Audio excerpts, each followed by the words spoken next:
So a few weeks ago, David Bakhtiari had an interview where he discussed his future. He discussed the Packers' future, moving on to Jordan Love. And he kept mentioning the Packers as they, which had some of us questioning, is there a reason for this? Is he intentionally, non-intentionally? Is this nothing? Who knows? And so he was on Mike Silver's podcast over the past weekend, and he clarified some of these comments. So I want to read some of these things, what he had to say about this, and then also what he told Jordan Love about the Packers rebuilding, and also some quotes about his future and what he thinks could happen with him and the Packers after this next season. So first off here, he said this. Yeah, I think there's been a little bit of awkwardness, and I think that really just stems from the lack of understanding and the fact that I have to spell it out. I guess this is the platform to do it. They is the front office. I am not the front office. Like I said before, when I act rationally and I take my emotions out and look from a business standpoint, I'm thinking from a third-person point of view. So it's almost annoying the fact that I have to explain that, and that's why I know I have Twitter and my ability to use my voice. So I'm like, by responding to any of this, it creates credibility and it makes it more real. When this is just people going off on a tangent, nitpicking said words, for what? So he comes in and clarifies that the quote that he made about, the Packers discussing them as they was because he was sort of looking at it from an outside perspective because he is not the front office, and that was why he was referring to them in that way.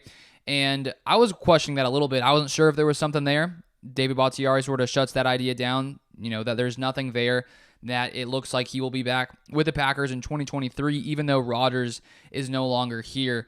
And then I want to read this about what he said to Jordan Love. So he said this: we're moving on from a Hall of Fame quarterback. I literally today talked to Jordan about this. I'm like, the Packers rebuilt from Brett Favre to Aaron Rodgers. What are we going to say? It's not a rebuild? Like, that is what that is, and that's totally fine. I'm not saying that we're going to be bad. I'm not saying we're going to be good. I don't know, and that's the beauty. No one really knows how good they are. We start the season, everyone is batting 1,000. No one has any losses. No one has any wins, and let the season play out however it may.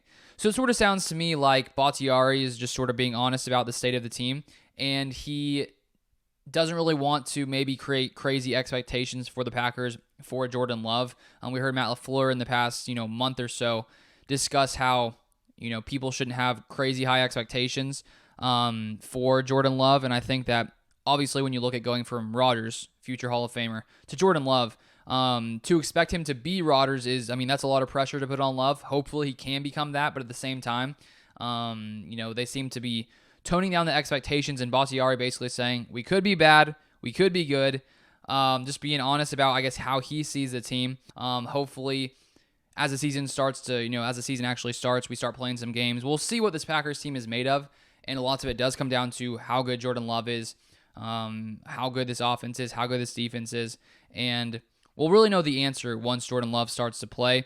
Obviously, we won't know everything right away. If he starts out a little slow, I feel like that's expected for a young player who's, coming in and starting for his first time. But hopefully as we get longer down the season, he starts to pick it up and things go smoothly.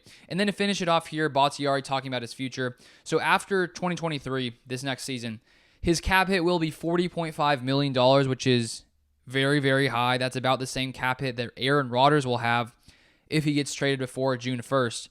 And Bakhtiari talked about this. He said, by the restructures that we've done collectively, the Packers and I, we've pretty much put ourselves in a predicament where it's going to be either cutting me or extending me. That's going to be mutually decided upon, not today, not sometime in the near future. I think it's going to come down to, if I had to guess, as we play throughout the season, where I fit moving forward, and then also on my end, where I want to be in my career and my life moving forward.